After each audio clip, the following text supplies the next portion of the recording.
E sejam muito bem-vindos e muito bem-vindas para o nosso primeiro vídeo do Adaptive Training Program.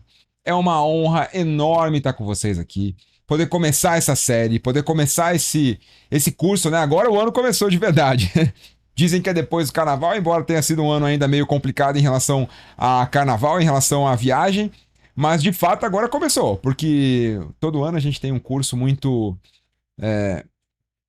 intenso, vou chamar dessa forma, vai um curso mais estruturado para realmente durar vários meses, de modo que a gente possa trabalhar o desenvolvimento de conteúdos melhor, que a gente possa realmente promover uma integração melhor entre as pessoas, prover conteúdo e conhecimento de uma maneira mais estruturada, e é isso que acontece agora com o início do Adaptive Training Program, agora justamente com o primeiro módulo, que vai falar sobre tomada de decisão na complexidade, que vai falar sobre Kinevin, vai falar sobre pensamento sistêmico. Então a gente vai ter muita coisa legal por aqui. Bom, a gente teve mudanças, né, em relação aos últimos cursos. É claro que tem que ter mudança, porque se o nome do curso é Adaptive, espera-se que, no mínimo, a gente cumpra aquilo que a gente promete, né? Que se a gente fala de adaptação, no mínimo que a gente possa também fazer adaptação por aqui. E é por isso que o Adaptive, ele vai ter já nasce com uma característica diferente, por exemplo, do HIA, quem fez comigo o High Impact Agile, que foi o curso do ano passado, né, de 2021, que não teve muita diferença em relação a conteúdo, mas não muito em relação ao formato que eu já vinha praticando. No caso do Adaptive, vocês vão ver que ele tem uma diferença de formato também. E por que isso? Porque eu percebia que os encontros, primeiro que o nosso tempo é cada vez mais escasso. E se isso já era antes da pandemia, durante a pandemia isso se tornou ainda mais escasso. É verdade ou não é? E conseguir que as pessoas participem ao vivo dos encontros, de todos os encontros, muitas vezes é um desafio enorme, tanto para eles, para as pessoas, quanto muitas vezes para o próprio curso, né? Conseguir conciliar conteúdo para que a gente consiga ter. A pessoa perdeu um encontro, putz, vai ficar às vezes, caramba, não consigo acompanhar. Outra coisa, os encontros eram muito grandes, né? Eram encontros de 3 horas, às vezes mais do que isso. E se a pessoa perde ela tem que recuperar 3 horas depois. E onde é que você encontra 3 horas disponível na tua agenda para poder recuperar? É ou não é? É difícil isso. E por isso a gente trouxe uma adaptação que, na minha visão, é bastante importante para esse curso. E claro que ela vem da experiência que eu tenho adquirido em treinamentos nesse formato e em outros formatos ao longo do tempo, que é a disponibilização de conteúdos síncronos, que são os nossos encontros, que vai, inclusive agora no dia 14, próxima segunda-feira, vai ser o nosso primeiro encontro oficial do programa de conteúdo realmente ao vivo, e assíncronos. E qual é a ideia disso? É o que eu possa dividir os momentos e você também possa se planejar e se organizar para estar mais com a gente presente nos momentos síncronos e também ter ali um conteúdo que você possa processar ao longo do tempo. Você não precisa. Às vezes chega à noite, tem muito conteúdo teórico, a pessoa está cansada, né? Como é que a gente consegue, então, aproveitar melhor a experiência para você, gerar uma experiência melhor para você, aproveitar o seu tempo e conseguir também, de alguma forma, misturar para não ficar tão maçante? Olha, aula ao vivo, mentoria. Aula ao vivo, mentoria. Vamos tentar mudar um pouco o formato? E é isso que vai acontecer. No primeiro momento, a gente tinha inclusive pensado em liberar 3 horas de vídeo de uma vez. E a gente percebeu que não seria o ideal, até porque a liberação dos vídeos acontece uma semana antes da aula. E assim, uma coisa que eu tenho percebido é que 3 horas para a pessoa assistir ao vídeo entre uma semana e outra, às vezes a pessoa não consegue mesmo. E não é por má vontade, é por correria. Então, como é que fica melhor? Dividir esse conteúdo para resolver também um outro problema, que foi uma reclamação, inclusive, de algumas pessoas, um feedback, né, no HIA. Poxa, Gino, fica muito tempo entre um módulo e outro. Se a gente tivesse encontros mais frequentes, então o que a gente pensou? Como é difícil, né, ter encontros ao vivo frequentes que todo mundo consiga participar, em vez de liberar 3 horas de uma vez, o que a gente vai fazer? 1 hora e meia, 1 hora e meia, eu não vou estender mais do que o necessário. Meu compromisso principal é com a entrega e não com a quantidade de tempo. E claro que se depois esse tempo que foi contratado por vocês, se depois eu não precisar utilizar todo aqui, teremos mais vídeos ao longo do tempo. A gente vai gravar esse tempo todo, mas não preciso forçar a barra para ficar grande um vídeo só para você para poder cumprir o horário, não é assim, né? Então a ideia é estimar entre 1 hora e 1 hora e meia de vídeo gravado no início dessa disciplina, especialmente dessa, que é um pouquinho mais sucinta do que outras, inclusive. A gente faz o encontro ao vivo no dia 14 e ao longo dos outros dias, né? Então, começando no dia 14. E ao final, acabando o módulo, eu encaminho para vocês mais conteúdo gravado. Mas aí não uma hora e meia, caso uma hora e meia, 2 horas, dependendo da quantidade de tempo que a gente gravar aqui, é, não de uma vez, mas em pedaços menores, de 30 minutos, 20 minutos, 40 minutos, de modo que você possa colocar durante. É mais fácil conseguir encaixar 15, 20, 30 minutos no seu dia do que 2 horas, é ou não é? Então a gente coloca ali esses conteúdos espaçados, que também uma semana eu publico meia hora, outra semana eu publico meia hora, assim você vai recebendo contato meu o tempo todo, você vai se mantendo em contato com o treinamento o tempo todo e em doses menores, de modo que você possa aproveitar ao máximo o nosso momento ao vivo para dinâmicas, para discussões, aquilo que o pessoal gosta, né? O pessoal gosta no encontro ao vivo de discutir, de colocar a mão na massa, de interagir com outras pessoas. Para ficar me ouvindo falar, você não precisa, né, do encontro ao vivo. O encontro ao vivo ele pode oferecer coisas muito mais importantes do que teoria. É claro que se você perder, não conseguir acompanhar, Gina, não conseguir assistir às aulas, o que eu faço? Perdi o encontro ao vivo? Não. Eu vou fazer uma recapitulação no encontro ao vivo, só que é uma recapitulação breve. Então, 20 minutos, 30 minutos ali, uma coisa pequena, ou até, talvez, dependendo do caso, até menos, né? Porque um pouquinho por encontro, uma rápida recapitulação para que você que porventura não tenha conseguido assistir não fique totalmente perdido ou perdida no dia. E as pessoas que assistiram, de uma semana para outra, é tanta coisa que acontece na nossa vida que até o próprio conteúdo que a gente viu, às vezes precisa de fazer um refresh ali para a gente poder receber aquele conteúdo de novo. Então, vou fazer uma recapitulação, de modo que quem não assistiu não fique totalmente perdido.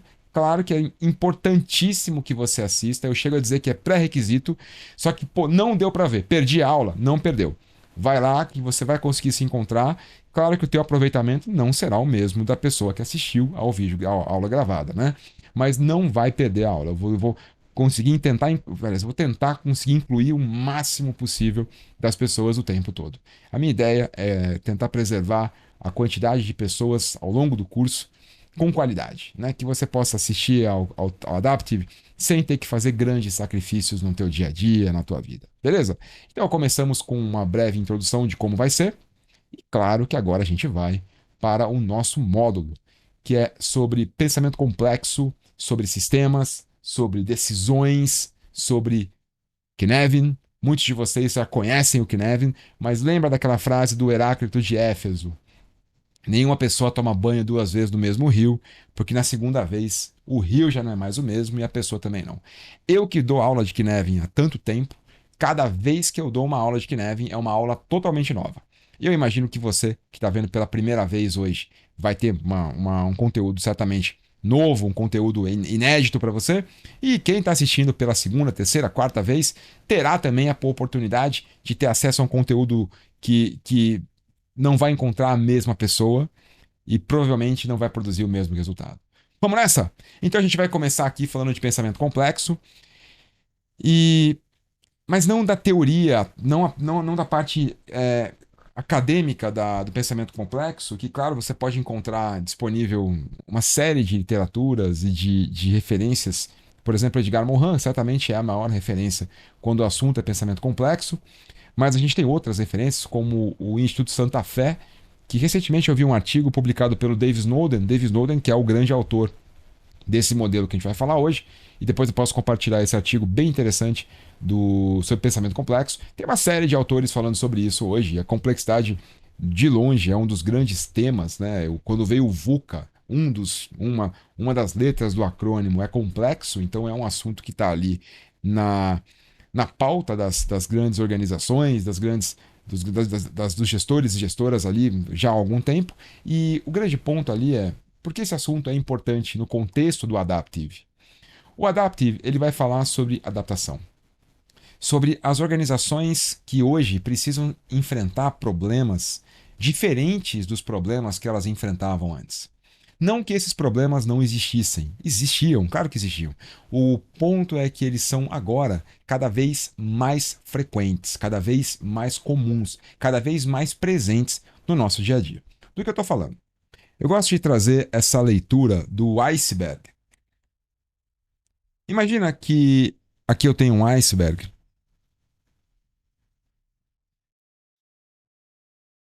E como a gente sabe, a parte que fica realmente fora da água aqui é bem menor do que o tamanho do iceberg, né? Isso é aquilo que está visível, né? Essa parte, esse triângulo aqui, é a parte visível do iceberg. Já para cá, eu tenho uma outra visão do iceberg. Eu tenho um pedaço dele que não está visível, mas pode ser visto. Você concorda comigo? Aqui, ó. Se você tiver com o seu barquinho aqui em cima, você consegue tocar esse pedaço do iceberg. Imagina que está com o seu barquinho aqui.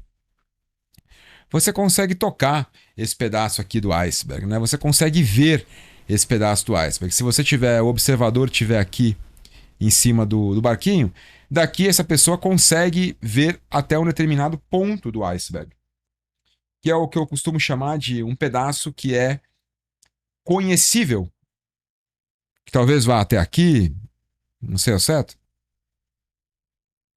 mas mais profundo, aqui onde a água costuma ficar mais densa, né? Onde a luz solar ela penetra menos na água, aqui eu tenho um grande pedaço do iceberg que ele não é visível. Você não consegue ver lá de cima, você não consegue interagir com essa parte do iceberg aqui, que é o famoso incognoscível. Então, olhando novamente para esse desenho, a gente percebe que há três tipos de estrutura aqui dentro desse desenho do iceberg. Eu tenho uma estrutura visível, eu tenho uma estrutura conhecível e eu tenho uma estrutura incognoscível.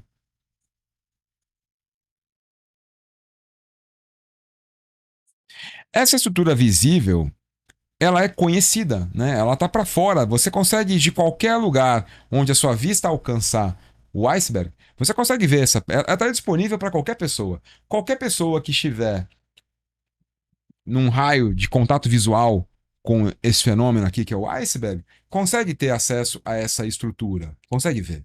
Por isso, essa é uma estrutura do passado, é uma estrutura conhecida. Da mesma forma, as organizações se deparam com três tipos de problemas diferentes.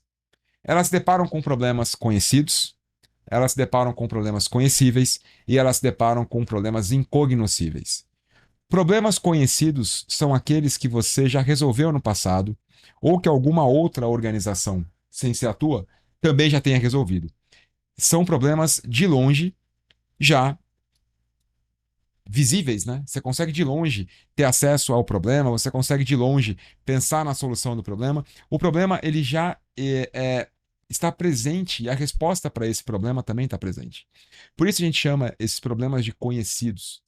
Uma coisa também importante é que às vezes o problema ele é conhecido, mas a solução que havia sido aplicada ou que vinha sendo aplicada há bastante tempo não é mais possível. Ela não resolve mais o problema. Um exemplo disso é o Henry Ford, aquela frase famosa do Henry Ford: se eu fosse perguntar para os meus clientes o que eles queriam, eles iriam pedir cavalos mais rápidos. Qual é o problema que o Henry Ford resolvia, né? Ou que a Ford vinha resolver? O problema que a Ford vinha resolver era um problema conhecido. Era o problema de locomoção, era o problema de deslocamento. Era o problema de sair do ponto A e ir até o ponto B. E até aquele momento, isso era feito por meio de cavalos, né?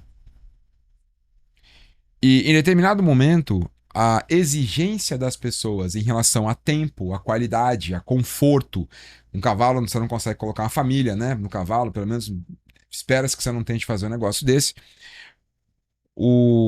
As condições que o cavalo, que era a solução para o problema conhecido de deslocamento, oferecia, não era mais de interesse das pessoas. As pessoas esperavam algo maior, melhor, mais rápido, mais confortável. E o cavalo não era por si capaz de dar essa solução. Por isso, as pessoas iriam pedir cavalos mais rápidos porque a solução conhecida era cavalos. Mas elas então não iriam aceitar porque o cavalo não era capaz, não seria capaz de dar a resposta esperada. Logo, o Ford teve que recorrer a uma inovação.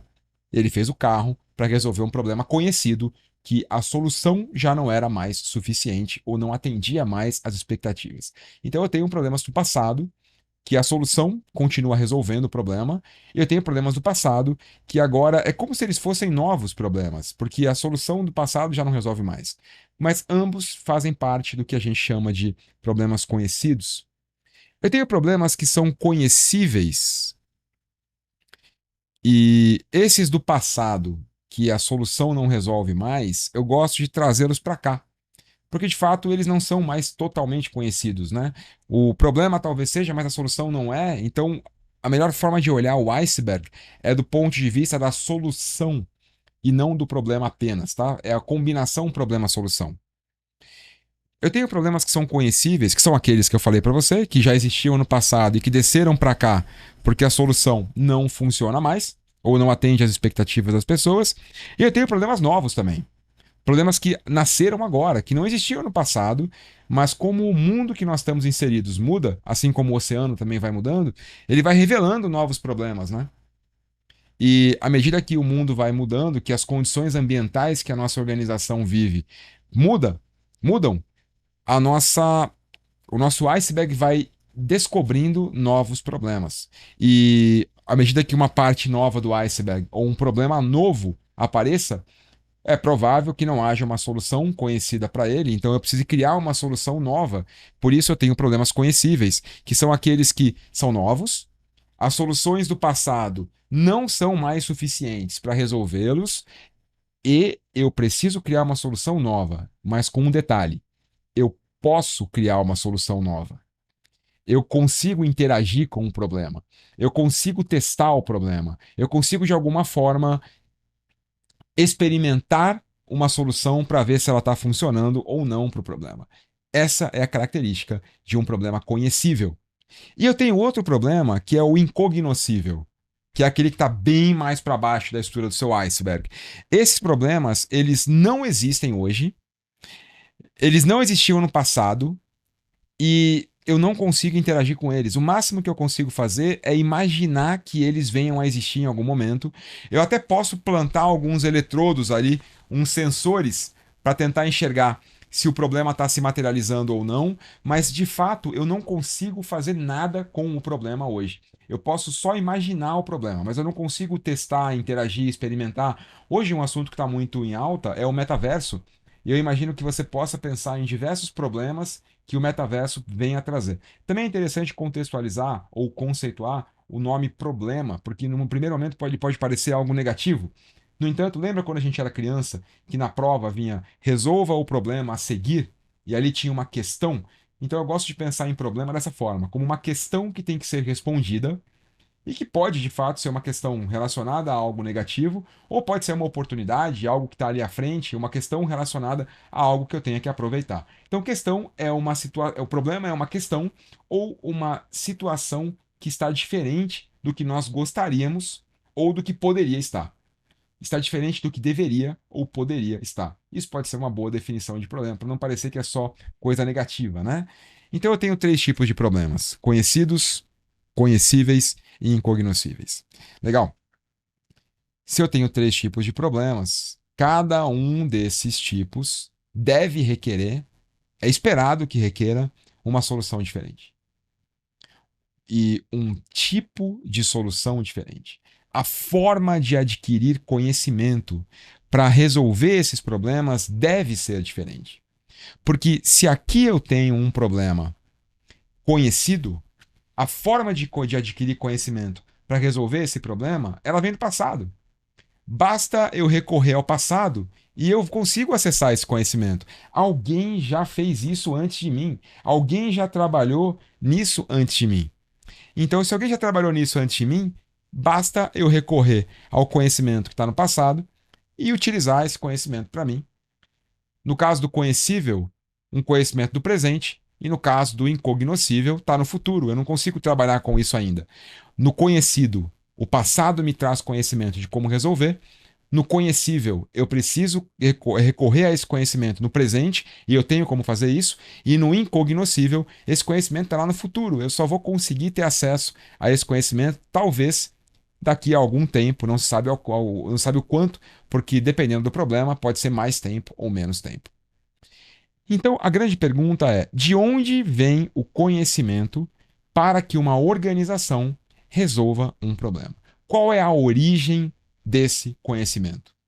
Essa discussão ela é bastante antiga. Como você pode ver no slide, eu poderia retroagir a nossa discussão até muito longe. Eu poderia ir, sem dúvida, até o pré-socrático para poder falar sobre qual é a origem do conhecimento para resolver um problema. Mas eu vou parar por aqui no século XVII, quando nós temos duas linhas de pensamento vigentes. A linha cartesiana, ou pensamento cartesiano, proveniente de René Descartes, conhecido como o pai do pensamento determinístico, né? Então eu tenho ali o lado determinístico, que parte do princípio que o conhecimento para se resolver, para responder a um problema, eles vêm a priori. Ou seja, quando o problema aparece, o conhecimento para resolver aquele problema já existe. Basta aplicar aquele conhecimento e o problema está resolvido. Do outro lado, eu tenho um movimento empírico, né?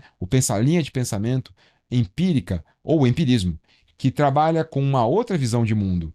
John Locke, um dos representantes, tem Bacon também, tem uma série de representantes desse movimento. O John Locke, inclusive, ele é famoso pela expressão tábula rasa. O ser humano nasce como um caderno vazio, né? Um caderno em branco, e o conhecimento que o ser humano vai adquirindo ao longo da vida para resolver os problemas, o conhecimento verdadeiro, segundo o empirismo, ele é proveniente da experiência. Segundo o empirismo, as ferramentas para resolver um problema, elas devem ser provenientes da experimentação. Eu preciso promover uma experiência sensorial ou introspectiva no ser humano para que ele ou ela, de fato, consiga aprender.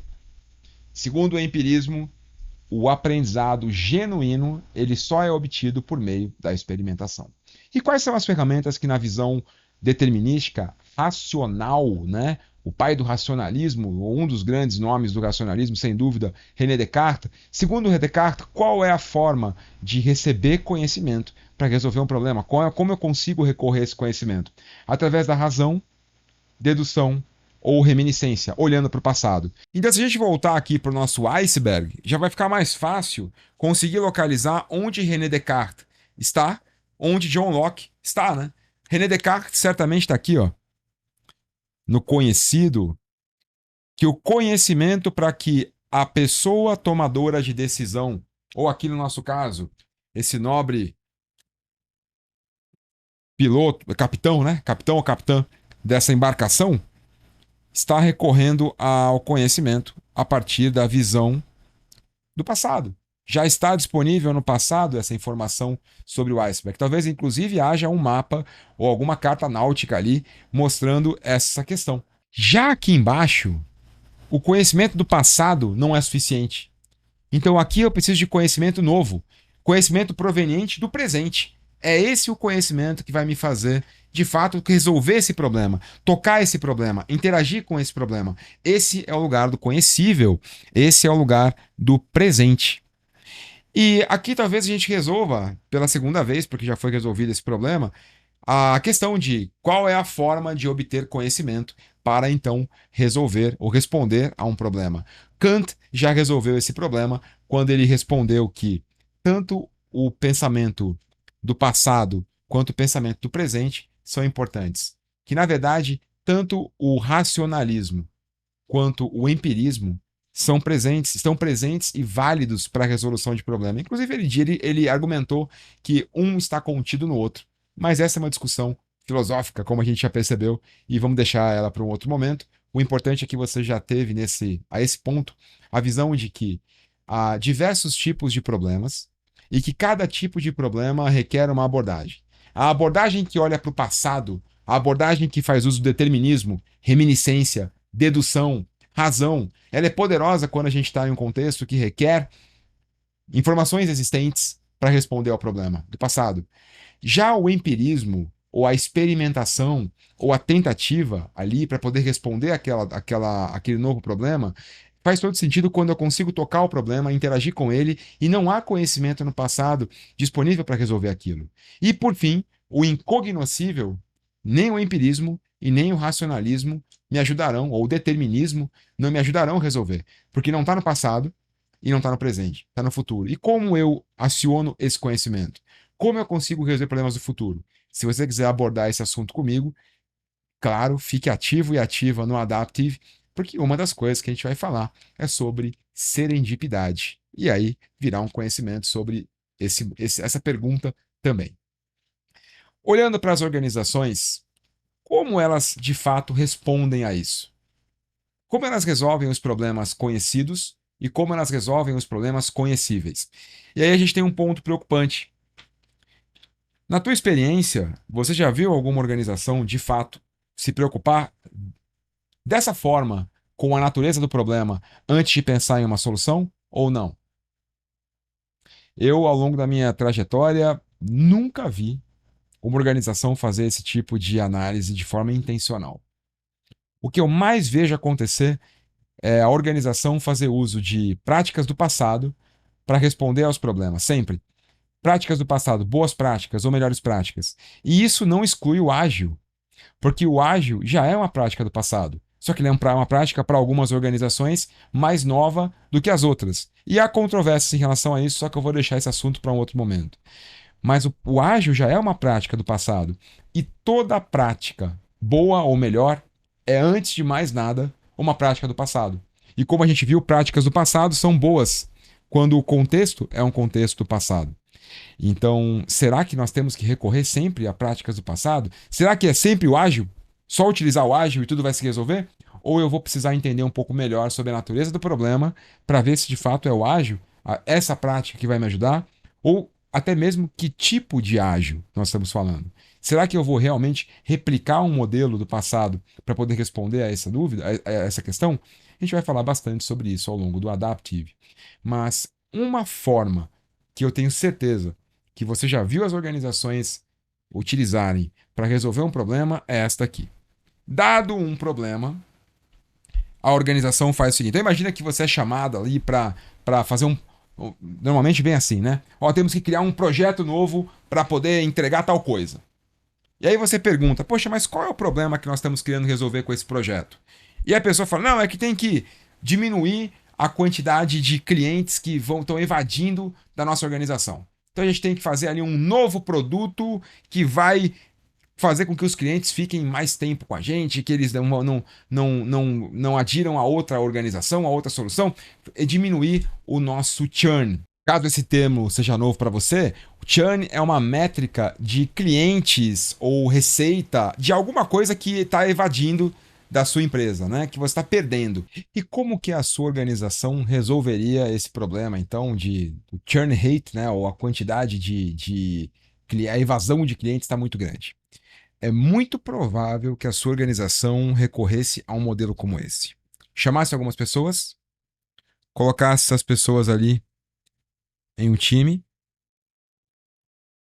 e falasse: pessoal, vocês agora têm que pensar em uma solução para esse problema. E esse time iria ter que pensar em um projeto ou algo do tipo para resolver essa questão. E como que essa equipe provavelmente iria responder a esse desafio? Provavelmente nessa mesa aqui iria sair um plano. Um plano de um projeto, um plano de um programa, um plano estratégico, algum plano. Depois alguém iria executar esse plano. Zu, à medida que esse plano fosse executado, alguém, quando eu digo alguém, não necessariamente uma pessoa, pode ser um departamento, como no caso um PMO, né? Normalmente é um PMO que faz isso, ou boa parte das vezes é. Um PMO faria ali a checagem, verificando o quanto a execução está de acordo com o plano. E à medida que o plano não parecesse tão viável ou a execução não tivesse tão boa em relação ao plano, haveria uma adaptação aqui, um ajuste. Ou como você já pôde perceber, PDCA. A melhor maneira que as organizações ainda sabem, pelo menos a minha visão, executar ou resolver esse tipo de problema é por meio do bom e velho PDCA.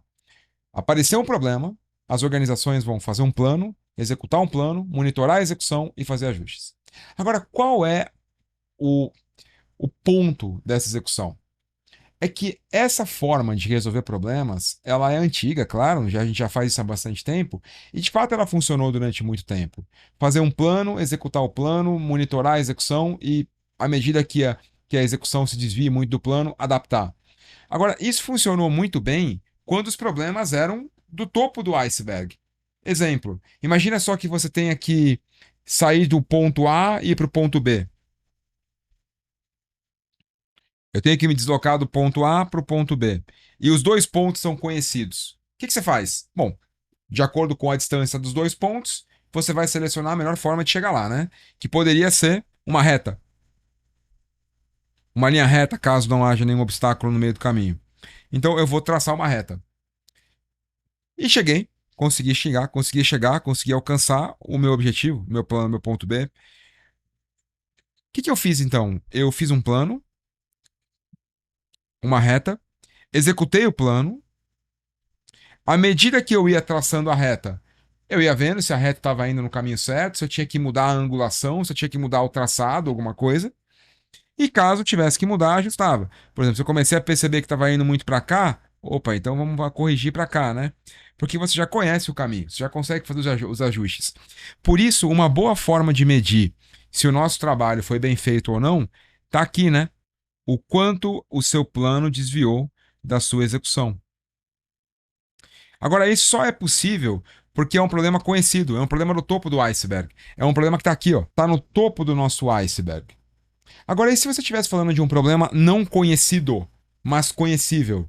E se você, em vez de trabalhar num problema como dois pontos que você conhece, tivesse naquela situação, você lembra daquela brincadeira de quando a gente era criança, que é o tá quente ou tá frio? Tinha uma pessoa aqui, essa pessoa ela estava procurando alguma coisa que foi escondida. Então imagina que esconderam o brinquedo dessa pessoa e ela não sabe onde que tá, onde que esconderam o brinquedo dela. Mas essa pessoa aqui sabe, porque foi ela que escondeu. Então ela tá jogando, tá quente, tá frio. Como é que funciona então? Essa pessoa ela vai dar um passo e vai perguntar se está quente ou se está frio. E a partir do feedback que ela recebe dessa pessoa aqui sobre tá quente ou tá frio, ela vai ajustando o caminho dela. Lembra disso? Então dá um passo para cá. Imagina só que o que você está procurando está aqui, ó, nesse pontilhado. Aqui é o ponto B. Só que essa pessoa não sabe. Então ela dá um passo para cá e ouve, tá frio. Aí ela vem para cá. Tá gelado, lembra que falavam isso? Quer dizer, nossa, piorou o negócio. Pois então, se não tava para cá e não tava para cá, então vou para cá. Opa, esquentando. Tá quente. E o que vai acontecendo com o tempo? Essa pessoa ela vai ajustando o caminho dela à medida que ela receba o feedback dessa primeira pessoa. É o feedback dessa pessoa que faz com que ela ajuste o caminho.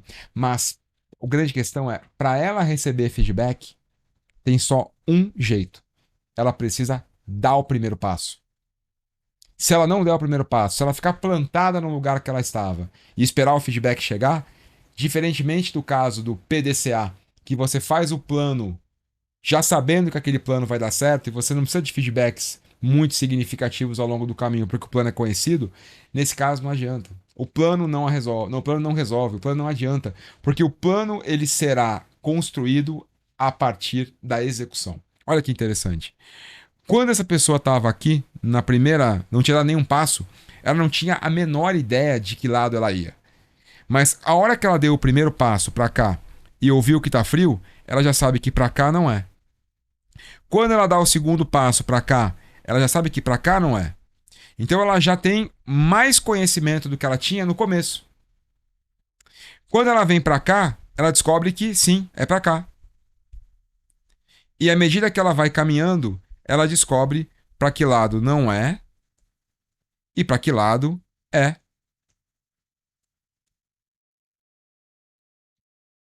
O conhecimento dela sobre qual é o lugar em que o problema que ela está querendo resolver encontra a sua solução, ele não vem a partir do plano, ele vem a partir da execução. Então, no caso especificamente daquela questão do tá quente ou tá frio, como é que eu consigo chegar ao problema? Não é fazendo um plano, executando um plano, monitorando a execução e ajustando. Ao contrário, primeiro você dá um passo e aí você pergunta se tá quente ou tá frio. Dê um passo. Pergunte se tá quente ou tá frio. Check. Com base no feedback que você respondeu, ajuste o seu caminho. E agora que você tem um conhecimento um pouquinho maior, você cria um plano. Então, o nosso bom e velho PDCA, o bom e velho conhecido PDCA, para resolvermos um problema, ele dá lugar para outro método. Porque o PDCA ele resolve muito bem problemas conhecidos, desde que o problema e a solução sejam conhecidas. Eu posso partir do plano, mas quando o plano não é conhecido, eu preciso pegar essa roda e girar ela um pouco para a esquerda. E o PDCA dá lugar ao DCAP. Do, Check, Act and Plan. Duas formas diferentes de resolver problemas, porque a natureza do problema mudou. Se de um lado eu tenho o problema conhecido, se de um lado eu tenho o bom e velho problema, ligar dois pontos, que a reta é a melhor solução porque os dois são conhecidos, aqui eu tenho um problema que a resposta não é conhecida, então a solução é outra. O grande ponto é como é que você faz para identificar se o teu problema é um problema do passado, se ele é do presente. Como é que você consegue? Existe alguma forma de você conseguir descobrir a natureza do teu problema? É justamente disso que a gente vai falar aqui hoje. O nosso primeiro bloco foi falando sobre problemas e soluções. O nosso segundo bloco apresentando o Kinevin, uma ferramenta para que você possa tomar melhores decisões e, mais do que isso, estar ciente de quais são os impactos dessas decisões na sua estrutura organizacional ou na forma como você faz a gestão na sua organização. Agora eu te pergunto, dá uma olhadinha para isso que a gente já conversou nesse primeiro bloco. Você consegue pensar em algum problema do passado que você, por acaso, tenha resolvido utilizando a práticas conhecíveis? Quer dizer, já tinha uma resposta e eu fiquei testando? Você consegue pensar no contrário? Algum problema do presente que a resposta não existia no passado, tipo tá quente ou tá frio, mas você fez uma reta e foi até o fim? E aí quando chegou lá no fim você descobriu que tinha ido no caminho errado? Você consegue pensar em algum problema que você, não sabendo ou não atentando para a natureza do problema, possa ter utilizado uma técnica diferente num problema que exigia uma técnica PDCA ou DCAP? Dá uma pensada nisso e me encontra daqui a pouquinho no próximo bloco.